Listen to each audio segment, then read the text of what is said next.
Welcome to the spiritual studies session. I believe it's 16 this time. We are focusing on the Book of Enoch. This will give you a very decent understanding of what this book is. This has been brought up a lot recently with the Dead Sea Scrolls, and of course with ancient astronaut theorists, those that study Sumerian. But instead of approaching it with a certain perspective, I'm going to attempt to give you a very unbiased and large stretching perspective on what this book says and what the contents are. So first, we have to bring up the Christian references. So I'm looking directly at the Bible, not the Book of Enoch, but the Bible. And we see references to it with Hebrews 11:5. By faith Enoch was translated, that he should not see death, and was not found, because God had translated him. For before his translation, he had this testimony, that he had pleased God. So, the Bible says that Enoch transcended death.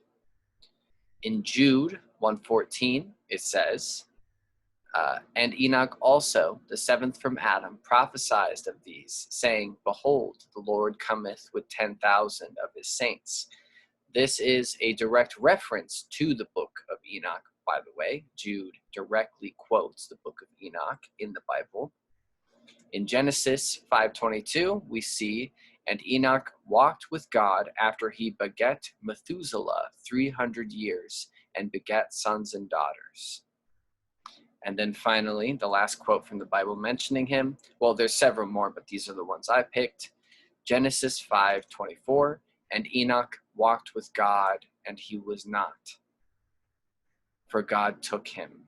Again, a reference to this gaining of immortality, but no explanation as to how in the Bible, which we'll be seeing plenty of. So the actual Book of Enoch, in its fullest form, is found in Ethiopia. You also find it in fragments of the Dead Sea Scrolls and among the Greeks.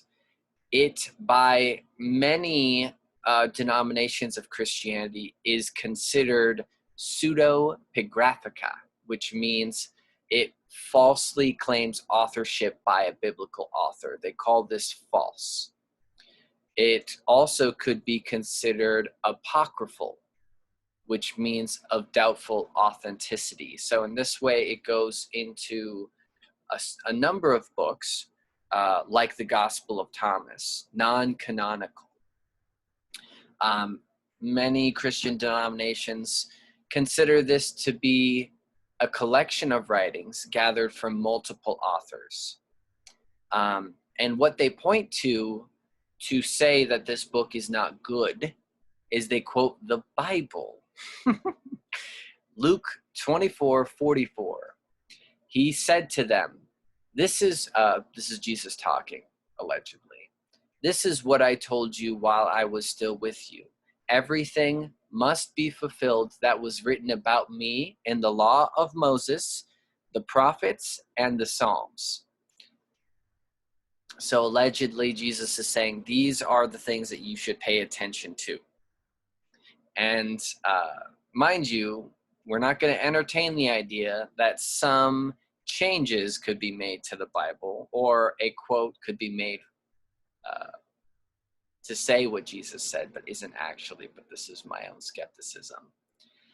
So, like I mentioned before, though, regardless of if they want to do away with it in classic or in many different forms of Christianity, the Book of Enoch is directly quoted. Enoch is a canon character in the Bible. And to start diving into more of what the book actually is, I have to say that what is considered the Book of Enoch is actually referred to as First Enoch. There is a second Enoch and there is a third Enoch. So There are many different books here that we can talk about, but we're focusing on the first Enoch, the Book of Enoch. So for some more context before I really start diving into it, Enoch is the great-grandfather of Noah.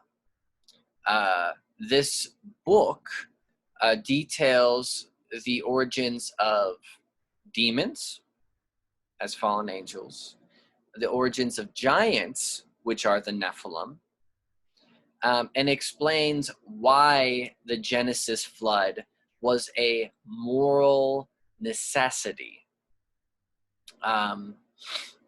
There's a few books within the Book of Enoch. There's the Book of Watchers, there's the Book of Parables, and there's another book that is dedicated to astronomy. All these books are said to be written at different dates by some, where others would claim that this book was originally written by Enoch. So there's a lot of disagreements, but to the scholars and to the theologians, they think that this was generally written 300, 200 BC, some around 100 BC. So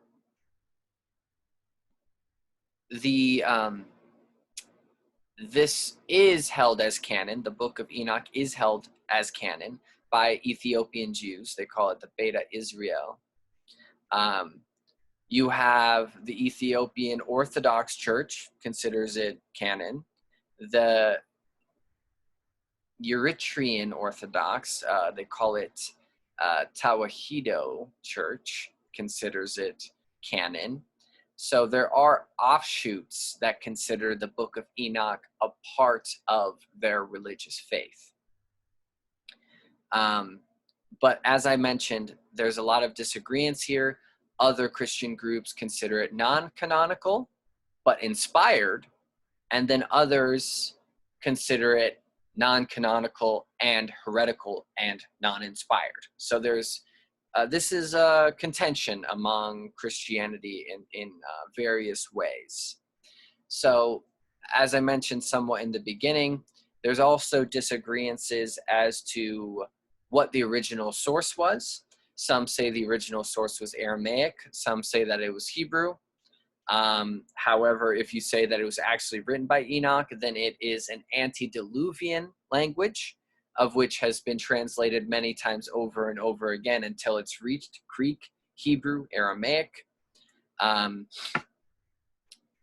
So our most complete version, and the version that you can read, is coming from the Ethiopian manuscripts that have been preserved for who knows how long. So the translation is actually from Ethiopian, or Ge'ez as the language.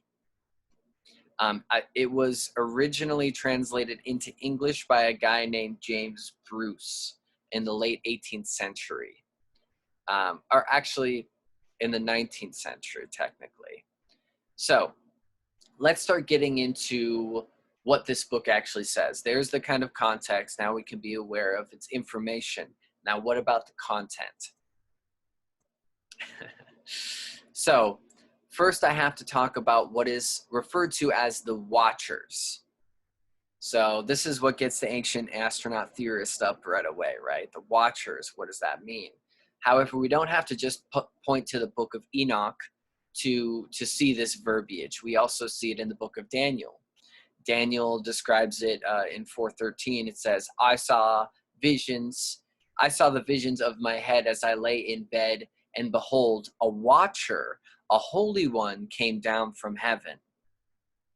Another one, Daniel 4:17, this sentence is by the decree of the angelic watchers. And then lastly, Daniel 4:23, and because the king saw a watcher, a holy one, coming down from heaven. So it's not completely original to the Book of Enoch to call them watchers. So we'll get into this more as we go along, but I'm going to have to set up a few things as we go. So a big part of this book is in reference to the fallen angels. Now, in the Canaanite talk, I talked a lot about how Christianity and Judaism appropriated the god El from Canaanite, El, which, if you notice, all the archangels share this ending with El. Raphael, Uriel, Michael. So there's a lot to dissect there, but that's not what this class is about right now. Here's a heretical claim from the Book of Enoch. There is this angel, Gadriel, and he is said to be the one that tempted Eve. I want to say right now, there is no Satan, Lucifer, or devil in the Book of Enoch. This is not the case, and we'll see why. So let's talk about these fallen angels and the watchers for a moment. So I'm going to be quoting the Book of Enoch a lot here. So this is chapter 7. It happened after the sons of men had multiplied in those days, that daughters were born to them, elegant and beautiful. And when the angels, the sons of heaven, beheld them, they became enamored of them, saying to each other, "Come, and let us select for ourselves wives from the progeny of men, and let us beget children." So 200 watchers, angels, came down to earth to mate with women. I'll continue. Then they took wives, each choosing for himself, whom they began to approach and with whom they cohabited, teaching them sorcery, incantations, and the dividing of roots and trees. And the women conceiving brought forth giants. These are the Nephilim. The Nephilim are the crossbreeding between the watchers and human women. There's a lot to unpack here. So when there are very few references to the Nephilim in the Bible, and it brings this kind of question mark, much like the name Enoch does, here is all of our explanation. There are, by the way, I should say, there are traditions all over the world that have different legends on giants. The Greeks have plenty of legends on giants. The natives all have legends on giants that make them seem completely as if they were here, they were real, okay? If you want to dive deep into theosophy as well, there's a lot to say about giants in the ancient world, in the antediluvian world, which, by the way, if you don't know what that means, it means humanity and the earth before the great flood. So this is not rare. This is not unique to Christianity. So yeah, unpack that as much as you want. Look into that as much as you want. But what's important here is the Nephilim are the giants, and they are a crossbreed. So I will continue with quotes. Whose stature was 300 cubits. These devoured all of which the labor of men produced, until it became impossible to feed them. When they turned against men, they began to devour them, and began to injure birds, beasts, reptiles, and fishes, to eat their flesh one after the other, and to drink their blood. So humanity and the earth could not sustain the life of the Nephilim. And this is ultimately, and there's a lot more detail, but I'm giving you the spark notes, I'm giving you the summary here. This is the corruption of the earth and mankind. These angels coming down and mating with women. And not only that, but this. So, moreover, Azazel, which is one of these angels, taught men to make swords, knives, shields, breastplates, the fabrication of mirrors, how to make bracelets, how to make ornaments, how to use paint, how to beautify the eyebrows, how to use stones and dyes. And, you know, you have another angel who was teaching sorcery, the dividing of fruits, like I mentioned. You have another that's teaching the observation of stars, which we'll get back to that later. You have another that's teaching signs. You have another that's teaching astronomy. You have another that's teaching the motions of the moon. So with these angels coming down, whoever these angels are, right? Because this makes it seem like they have physical form, which brings up the question of the ancient astronaut theorists. So not only mating with them, but also the teaching, the revealing of these secrets is the corruption of mankind. So as it was, by the philosophy of the Book of Enoch, as it was, humanity was completely good. We were completely pure. We were doing exactly as we needed to do. And the fault came when these watchers came down and did this stuff. They shared the knowledge. They made it. So in response to this corruption, and this is what makes the Book of Enoch a lot like classic Christianity or a lot like the Old Testament. You'll hear what I'm saying. So in response to this corruption, this is the quote. Then explain to them the consummation which is about to take place. For all the earth shall perish. The waters of the deluge shall come over the whole earth, and all things which are in it shall be destroyed. Restore the earth with which the angels have corrupted, and announce life to it, that I may revive it.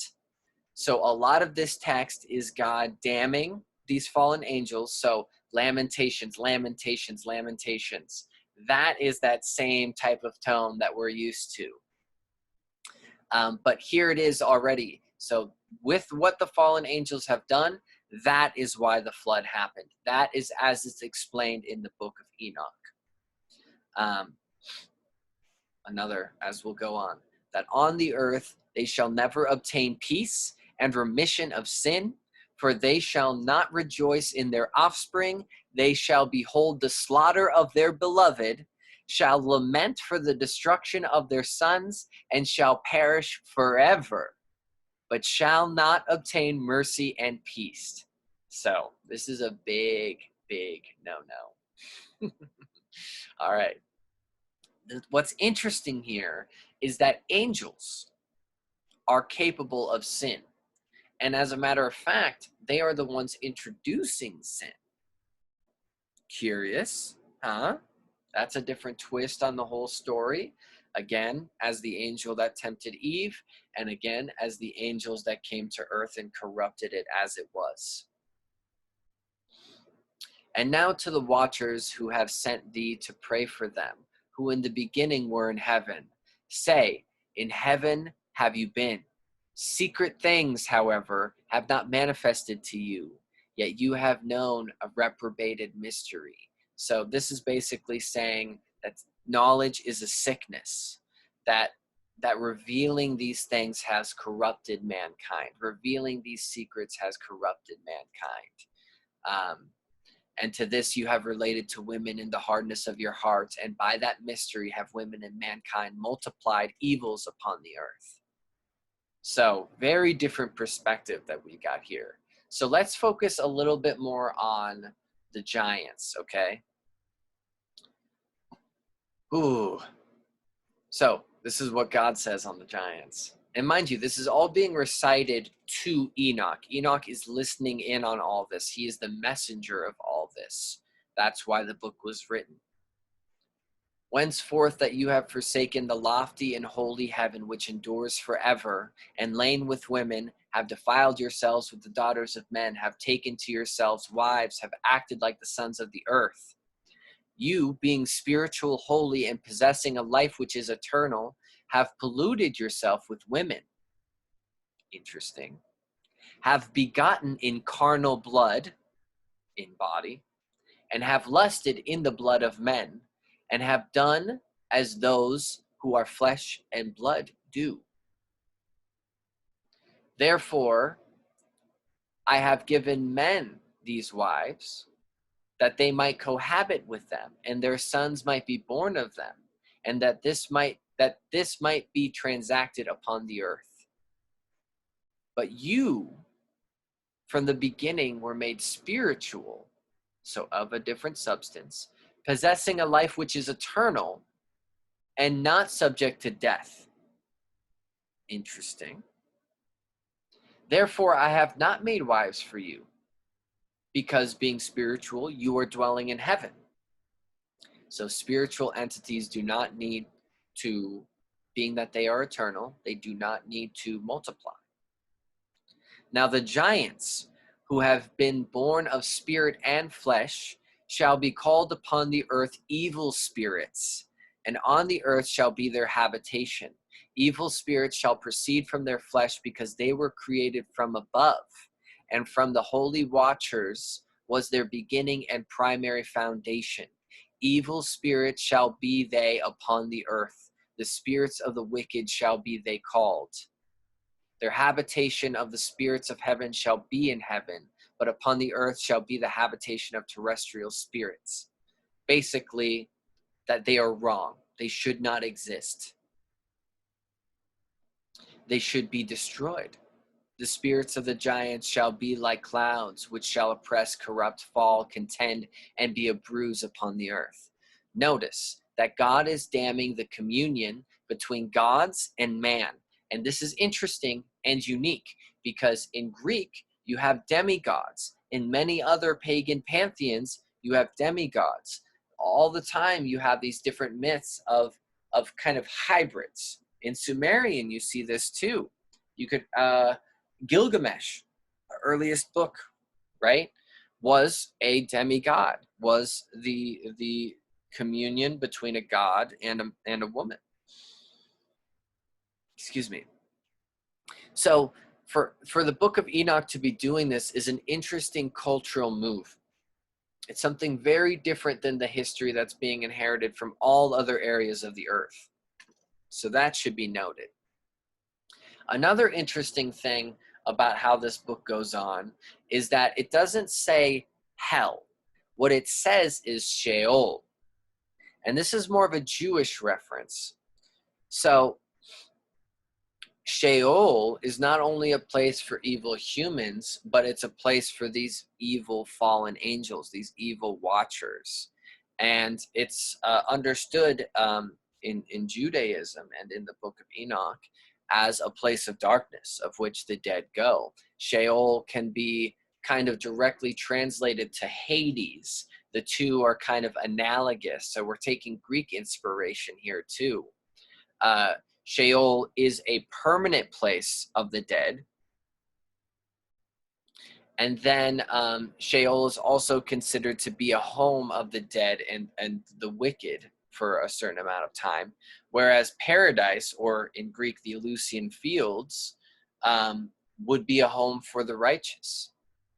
The difference here is that those that live in Sheol, who have been damned there, will be there only until the last judgment. So there will come a day when everything would change at the end of the earth, at the eschaton, which is a whole nother subject. But it's not this classic hell, which is plainly eternal, because there would be a time where there would be a potential release, which is another subject to go into. Other things that are like Sheol would be Talmud and Gehenna, depending on what traditions we're talking to, but it's much more similar to other traditions, this concept of the underworld. We have a scholar argue that Sheol in these old times was considered an underworld deity, again, like Hades, and that this would be likened to other aspects of pantheons of the past. So Nergal of the Sumerians, Mot of the Canaanites. So there could be a missing translation here, that it's not necessarily a place, or that it is both a place and a deity, Sheol. So that's a bit to dig into, but just a curiosity that I want to talk about when it comes to the Book of Enoch and how it differs from the classical Bible. Okay, so here, let's get into what is most curious to people, and rightly so, and that is the space travel that happens in the Book of Enoch. So I'm giving you just a taste here. I'm not giving you the whole thing. There's a lot. But here, let's go for some quotes. Behold, in the vision of the clouds, a mist invited me. Agitated stars and flashes of lightning impelled and pressed me forward, while winds in the visions assisted my flight, accelerating my progress. Okay. They elevated me aloft to heaven. I arrived at a wall built with stones of crystal. A vibrating flame surrounded it, which began to strike me with terror. So here's where the ancient astronaut theorists come in. What is this person with their understanding describing? Is walls of crystal a type of technological observation? Is vibrating flame like a conduit of energy that is being harnessed? Anyway, into this vibrating flame I entered, and drew nigh to a spacious habitation built upon stones of crystal. Its walls, too, as well as pavement, were formed of crystal, and crystal likewise was the ground.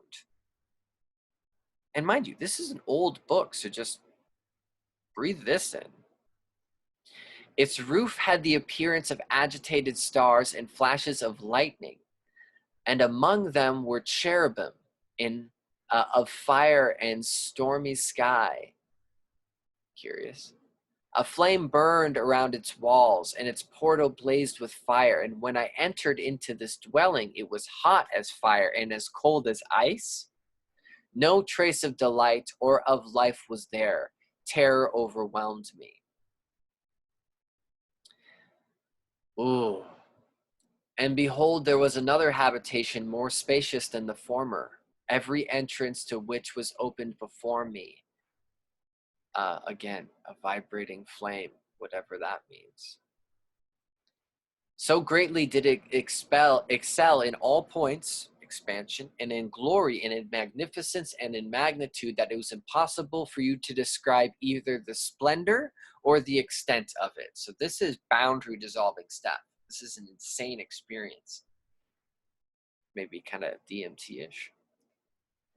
Its floor was on fire, and above were lightnings and agitated stars, while its roof was exhibiting a blazing flame,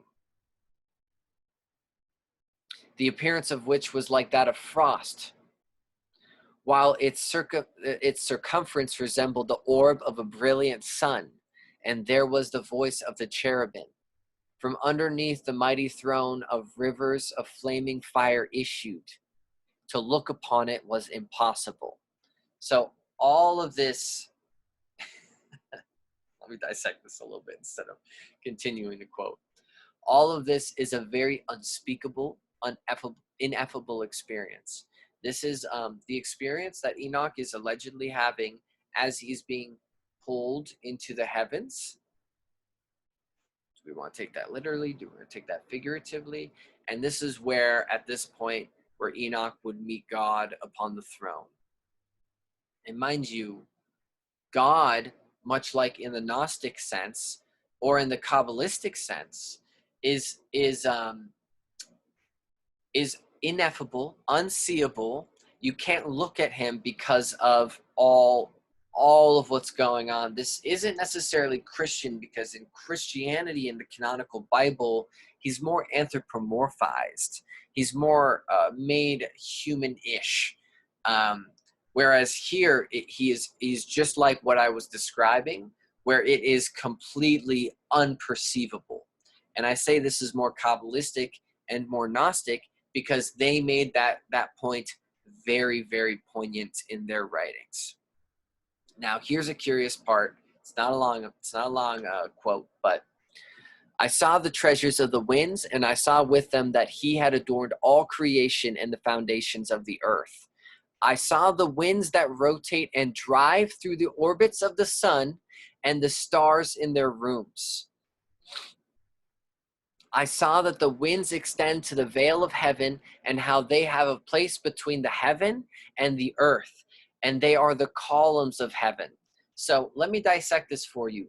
This winds could be a reference to magnetic fields, winds that rotate.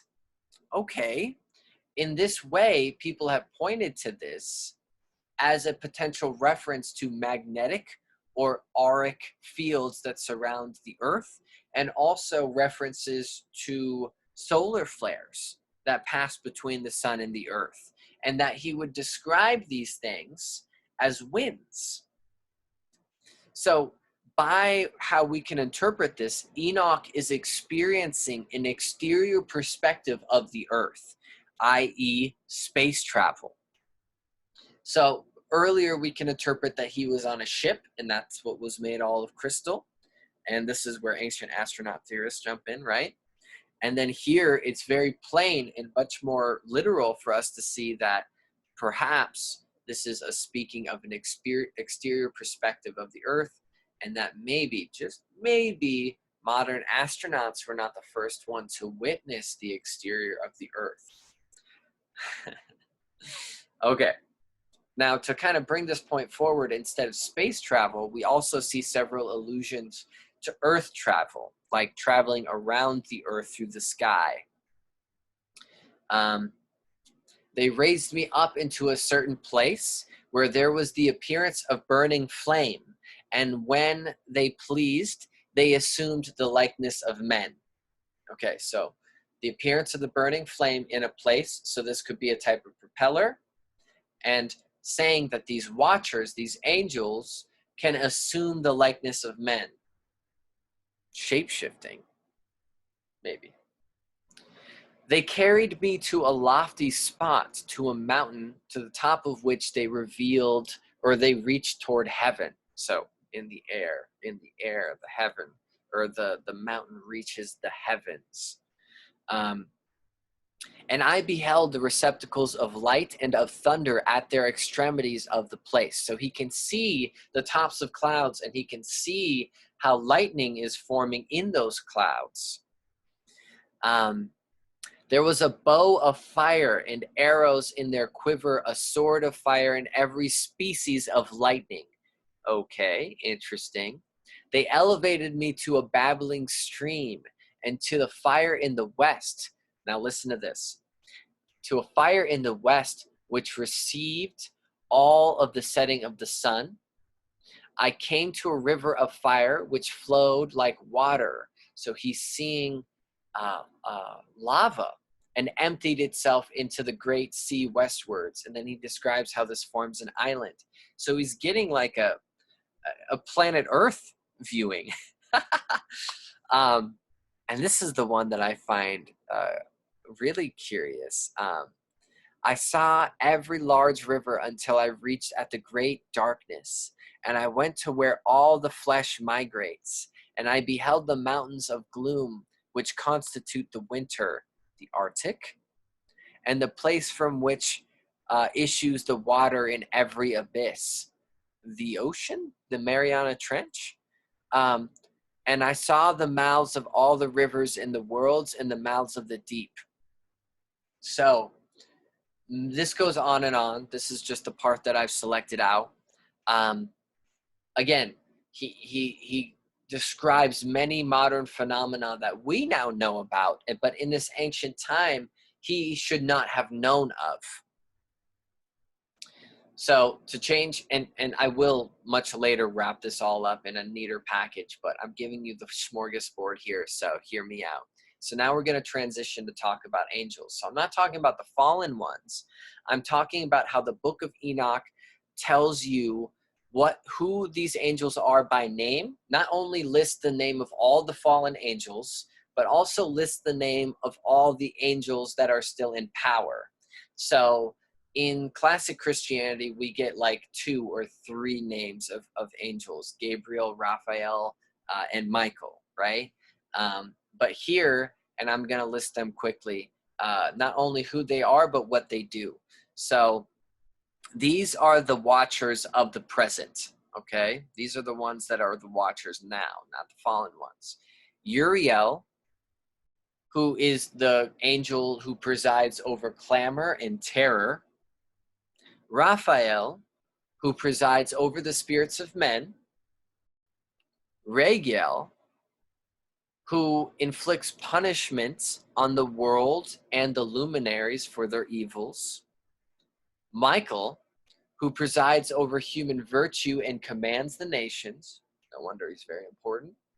Sarakiel, who presides over the spirits of children that transgress, and Gabriel, who presides over paradise and over the cherubim. So this is interesting because this retcons the celestial hierarchy. If you want to get into that, I have a video on that.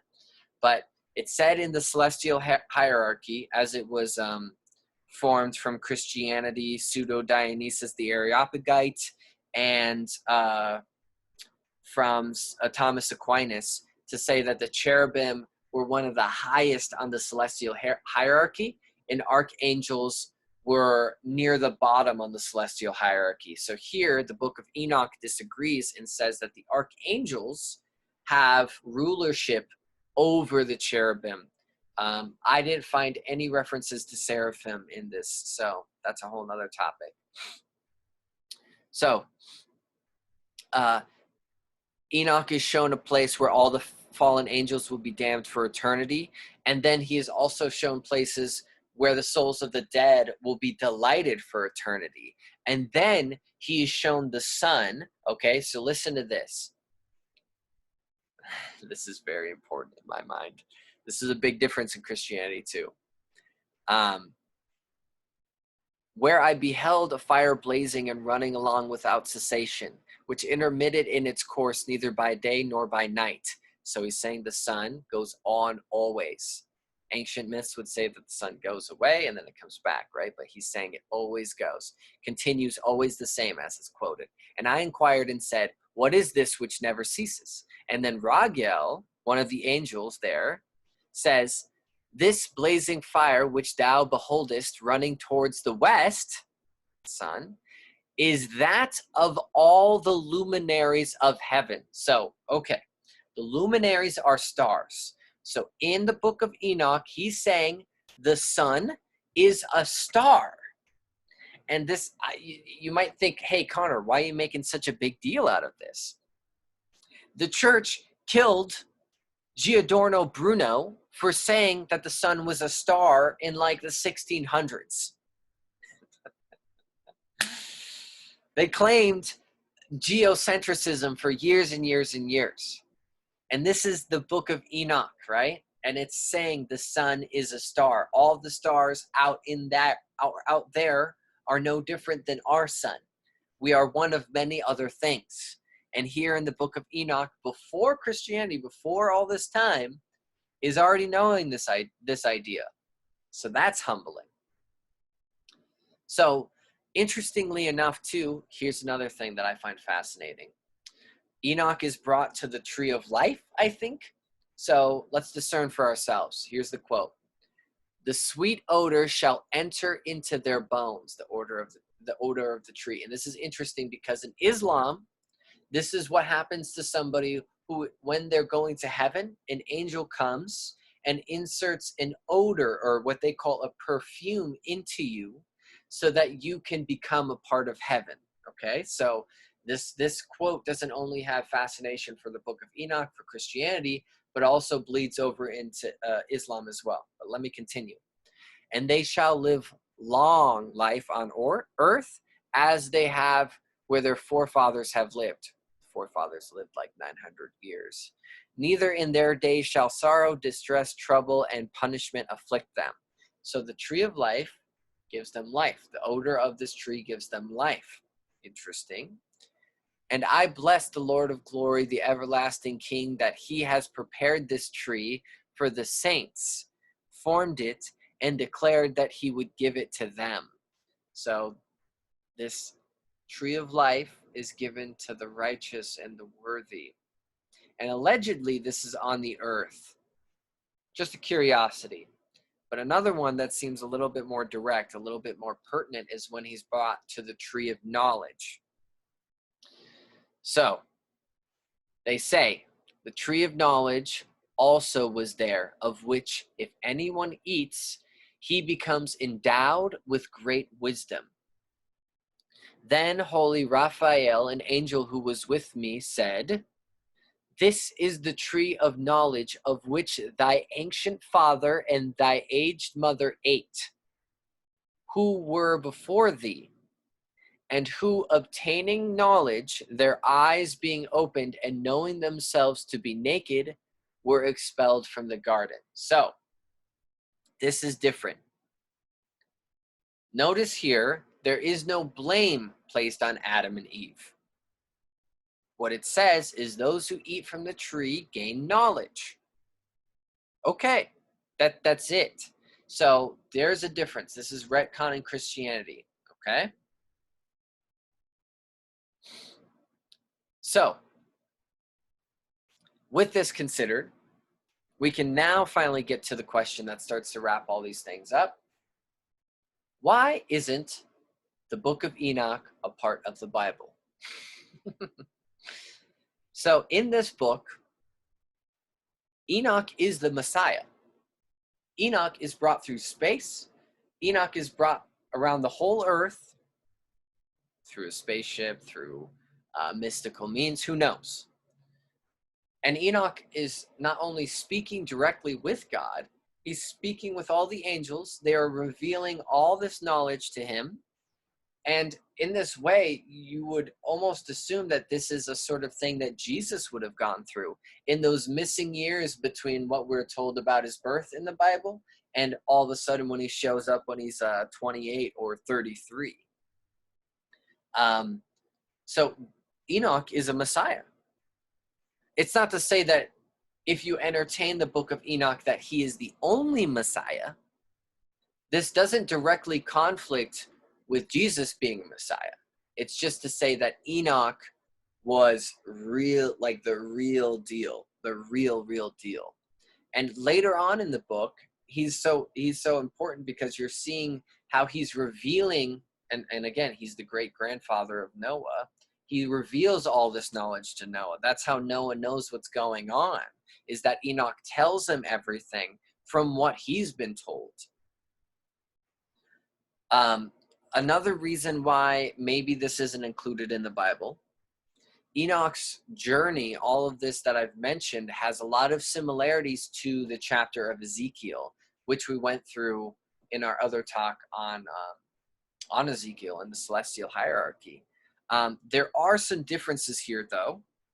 For instance, when I did the Ezekiel talk, and when you really want to dissect Ezekiel, you have to look into symbolism a lot more. It's much more of a very high symbolism piece of work.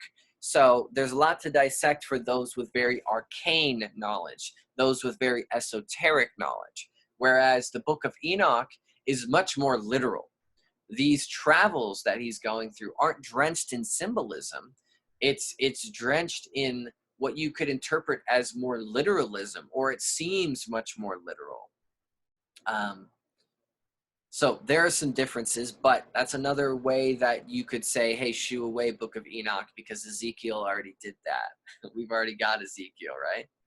Now, another big one as to why it's not a part of it. This book brings up the impurities of the angels.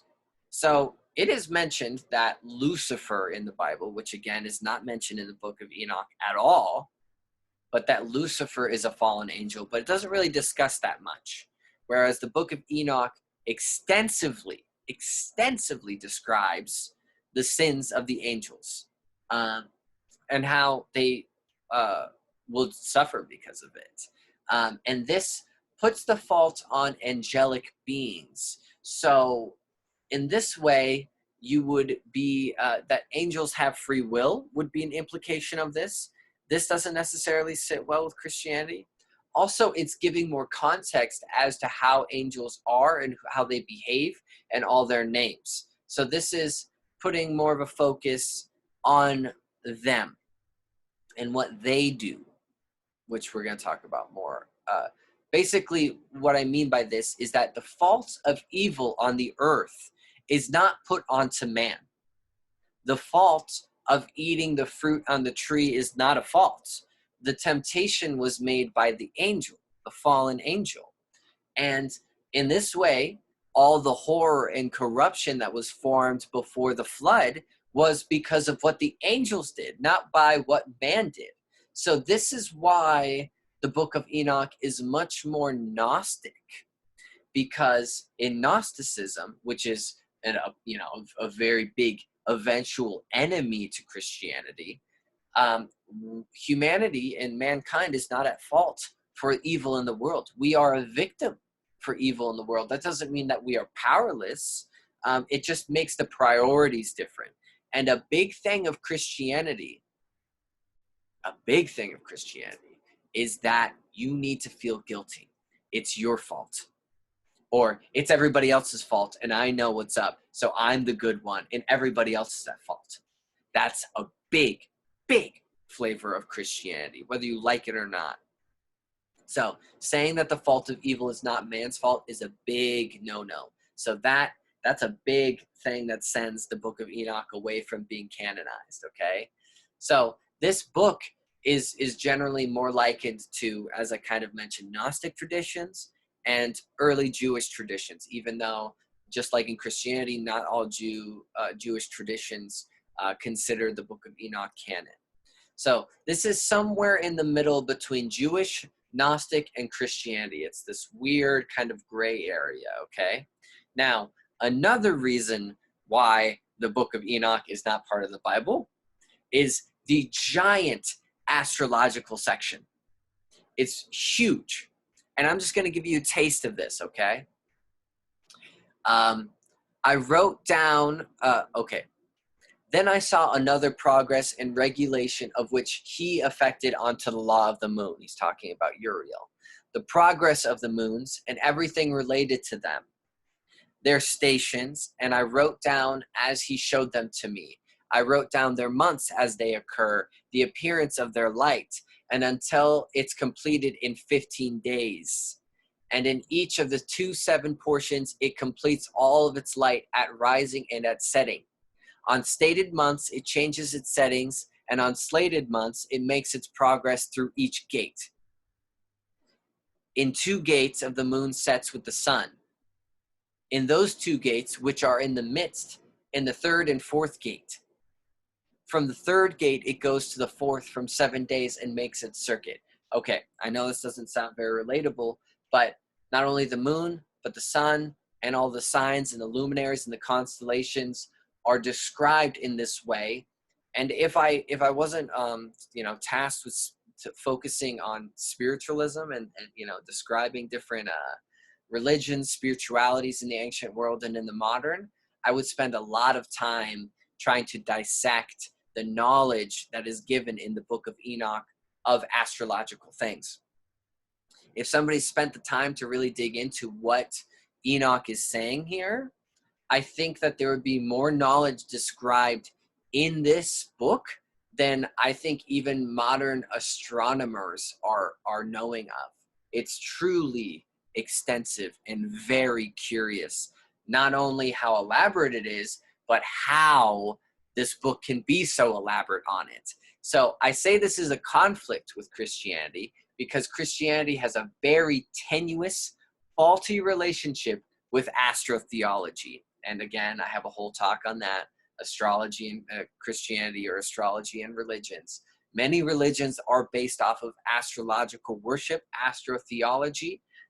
This is why all the Roman gods are the names of the planets. There's a lot to dive into, but I won't. But it's just to say that Christianity tried to divorce itself from its associations with astrological religious isms. However, a lot of what Christianity practices, most notably the birth of Christ, is tied to astrological events. And the resurrection of Christ is tied to astrological events. Okay. So lastly, a big reason why, my last reason for why Enoch isn't in the Bible, or the Book of Enoch isn't in the Bible, well, 2 reasons really. This is a book.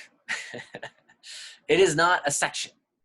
So, you have the book of Job, you have the book you have all these different sections of the Bible, John, Luke, but these aren't really not that big in comparison to the book of Enoch. The book of Enoch is a lot to read. And that's why I'm such a mess going through all this. But it's a big one. So it wouldn't be easily included in the regular form that the Bible took in the Old Testament or in the New Testament. So I think it's also a stylistic choice, that it wanted to focus itself on certain themes, and this would have been too big of a contribution. So even if all the other things that I said before aren't true, because Christianity was great at editing and ripping things out of other texts, right? So why didn't they do that here? And again, I think a big reason is because this is a book. There's so much to it. And you can see, like in Jude, they could just quote it and pick it how what they wanted to take from it. And the truth is, they wanted to take very little from it because of the many things that I brought up. And lastly, there is, as I've sort of mentioned before, as a kind of summary of why it's not okay, this book puts a big emphasis on the heavens. It explains how everything works on the celestial and cosmic level, astrologically, mystically. It puts the emphasis on all of that and on Enoch. Whereas Christianity is named Christianity, Christ's religion. The focus is on Christ. This book alone would make a religion of Enoch. So Enochian, which is, I know that's supposed to be a language, but anyway, this basically is to say that it puts the emphasis on the areas where Christianity doesn't want the emphasis, even though it's a part of the same story, and that Enoch would kind of take a lot of the attention away, maybe, from Christ and what Christ did. So my last section here, as a kind of summary of all this, is why do ancient astronaut theorists really gravitate towards this book? And I think that's kind of obvious, but I want to pick it apart a bit.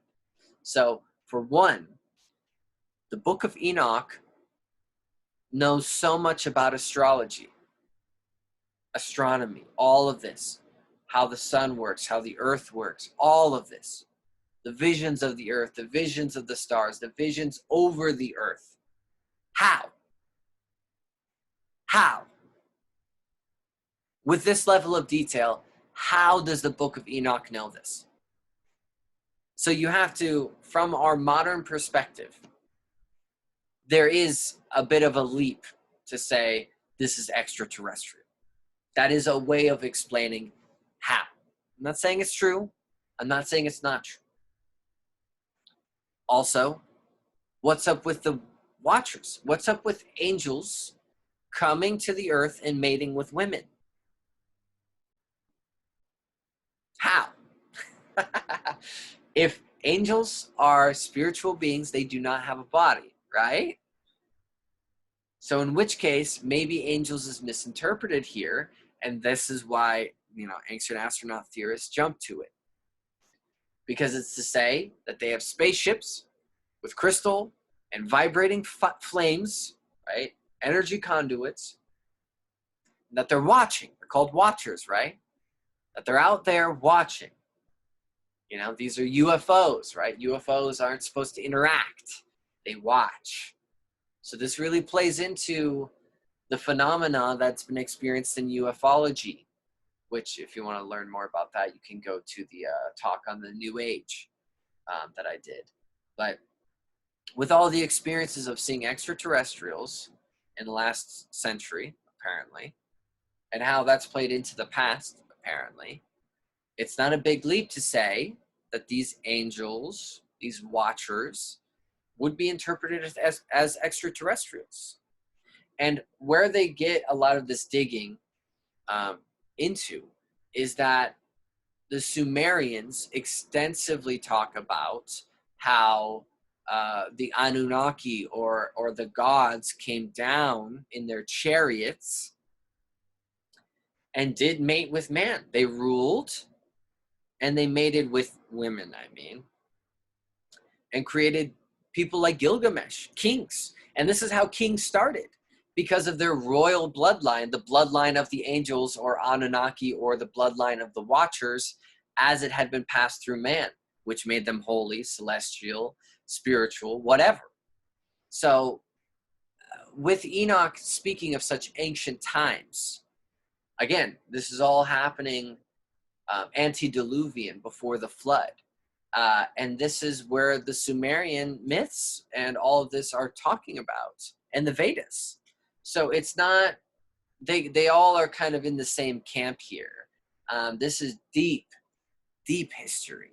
So it makes perfect sense that this conversation, what is brought up in the Book of Enoch, is tied to the Sumerians as well, and brings up these questions of extraterrestrial influence. If you want to look into this, this is talked about a lot, not only on the internet. You can find plenty of research, but of course, the History Channel is completely blown up for like the last decade about ancient astronaut theorists, speculations. And there's a lot to unpack there. I don't mean to discredit it, but the accounts of space travel, the accounts of astrology, the accounts of how the Earth functions, and how it's spoken about, does bring up some interesting questions.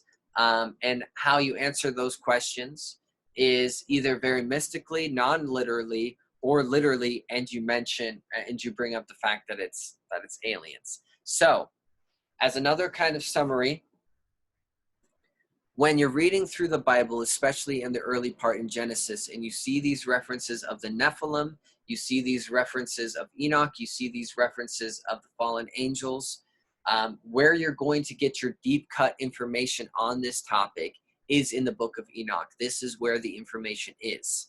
This is intentionally left out of the Bible. However, it is canon. I'm not saying the Book of Enoch is canon. I'm saying the Nephilim, and I'm saying the fallen angels, and all this is a part of the Bible. So there are answers to be had here. Whether a lot of the denominations of Christianity want to be rid of this book completely, this is a necessary part of Christianity's history. Mind you, too, even if people are trying to say that this wasn't written by Enoch, this was written before Christ. This was written before Christ's birth. So this book has a special interest in what would later form into Christianity. This was definitely an inspiration when it came to the books that were written of the Bible later on. So this is non-negotiable. This should not be ignored. And there's a lot to dive in here. And so I hope that this general summary has given you a good idea of what to expect, what you can dive into, and also help dissolve some of those boundaries when it comes to what is classic Christianity, why are some things canon and some things not, and also, I guess I've also brought up some interesting questions of aliens and space travel. But all right, with that, I'm going to end this one.